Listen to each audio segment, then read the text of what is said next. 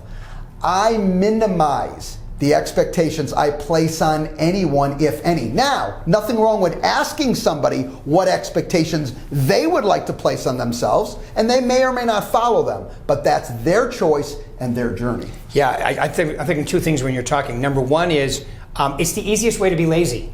Well, if they do this, then I'll do that. So you're putting everything on them, so when they don't, then it gives you an out. Or, what was the other one I was thinking about? Oh, if you need to control somebody, it's just your insecurity manifesting. That's all it is. As soon as you want to control somebody, you're insecure. That's what it says, by the way. When someone's trying to control me, I immediately say, what's wrong? Something must be, maybe I've done something or whatever. But usually, it's it's usually you trying to control a situation, which means you're insecure about something. Yeah. Now, and it's ineffective. We're talking today about, I want to help myself stay positive, be inspired, motivated, productive, and, while I'm dealing with my personal doubts and fears, these are things that absolutely are effective if you're able. You will never master them, but if you're able to commit to those choices, it will really, really help you. 2 other items, and that's dealing with doubt and fear, that will help you with this, is I will tell you, minimizing doubt has to do with that desired outcome. So when you are focused on a desired outcome, you don't have to worry about doubt. Because guess what? If you're focused on getting there, it doesn't matter if you have to zig or zag 2 and 3 times. Oop, didn't expect that to happen. Now I've got to do more of this or less of that or whatever the case may is. But if you're really dialed in on the outcome, you're not focused on doubt. You're just focused on doing the activities, the actual activities to achieve what you're trying to achieve. Yeah, and if you're going through, like your friend going through his crappy situation, you got to experience a crappy situation. I know, like when I 12 years ago when I quit drinking, it was really tough to do. I had to admit there was an issue. I had to listen to other people around me. I had to take advice. But you don't want to lose the experience. I mean, all those feelings that you have, you want to experience them, because tucking them away doesn't do any benefit. And last but not least, fear. I think fear gets a bad rap, okay? The analogy that I think about when I think about fear is food. You know why? Because you have to have it. Okay? It is part of the process. If anyone's sitting there saying, how do I get fear out of my life? That's like saying, how do I get food and water out of my life? It's not a good idea. Fear is part of it. What the real question, though, is how do I not have fear? Because we all have it. If you're honest with yourself, how do I not let fear paralyze me? So fear's going to be there, but how do I not let it stop me from moving forward? And that's really what I think the key question is. And you know what? I think fear comes from, my personal opinion, is not really being tied to that first thing we talked about, and that's what you're grateful for. When you're really grateful, you know, I've shared this story before, but when we went through the initial downturn and we had a company coming after us and we had to do a reorganization for the company, and you know, God, your feelings and your emotions are going crazy. And I remember going to my wife and going, you know what, these guys said they're going to come after us and we're going to lose everything, and you know, they're not going to work it out. And the first thing my wife said to me, and I'll never forget this, it'll be with me forever. She says, hey Mark, if we lose everything, would you be willing to relocate? There's so many good places. And I'm like, whoa. Before we go, great attitude. Yeah, before we go down the lose everything road, okay? And ultimately what she was saying to me, and she kept going, she goes, look, you've always provided for the family. And Mark, you've always said this, and this one she threw back in my face, and it was absolutely true. She goes, you've always told me it'll work itself out or it'll work itself out. So just do what you do. You know what? Go work hard like you always do, and Mark, it'll work itself out. And you know what? I get goosebumps every time I think about that, because it is such a powerful statement. All right. So as long as, you know, you understand that, I think that helped me. Now, ultimately, what that comes down is to my last point, and that is, you know, accepting worst case. When my wife went over this with me and I accepted, okay, they can't take away my friends. They can't take away my family, my relationship with my friends and family. They can't take away my work ethic. All right. And you know what? All those things make up what's most important to me. Then guess what? Okay, I can deal with anything. And once you get okay with that worst case, you're truly unstoppable. Yeah, I was just thinking when I went through the same thing, that was my thinking is, from, you know, are you going to be healthy or are you going to be healthy or are you going to die? I mean, you're not going to throw in the chips and cash it in, right? You're going to, and there's a lesson every time something like this happens. And I agree with you 100%. It's a great lesson. When you're willing to say, okay, I can put everything aside and move forward, because that's what it's all about. Fear, you know, the old acronym, false evidence appearing real, is simply because you haven't gone through this first process here. Because if you go through who am I, what do I want, and here's what am I willing to pay, and you follow this for a certain amount of time and create new habits, sometimes when you're in this situation, it allows you to go back up here, reevaluate, recommit, and then sometimes it ends up being the best parts of your life. I know for me it was. Well, those items, who I am, what I want, where I'm going, what price am I willing to pay, can constantly change. The kicker is that you know it's important to have clarity on those areas. I have to tell you a quick funny story. So going through that last downturn, you know, one of the other rules of thumb here, which comes into fear, is being able to put your ego in a drawer. I remember having dinner with my wife and girls, and we're sitting at a restaurant, and the person at the other table was talking about, this is when we were in the Prudential Network, said, oh, well, that Prudential company in Las Vegas went out of business. And they were talking about that. And so I looked at my girls, I looked at my wife and two teenage girls, and I said, hey, I don't know who's running that Prudential company, but sounds like a loser to me. And you know, ultimately, we all started laughing. It wasn't true. You got to let that stuff go. You got to look past it and move forward. All right.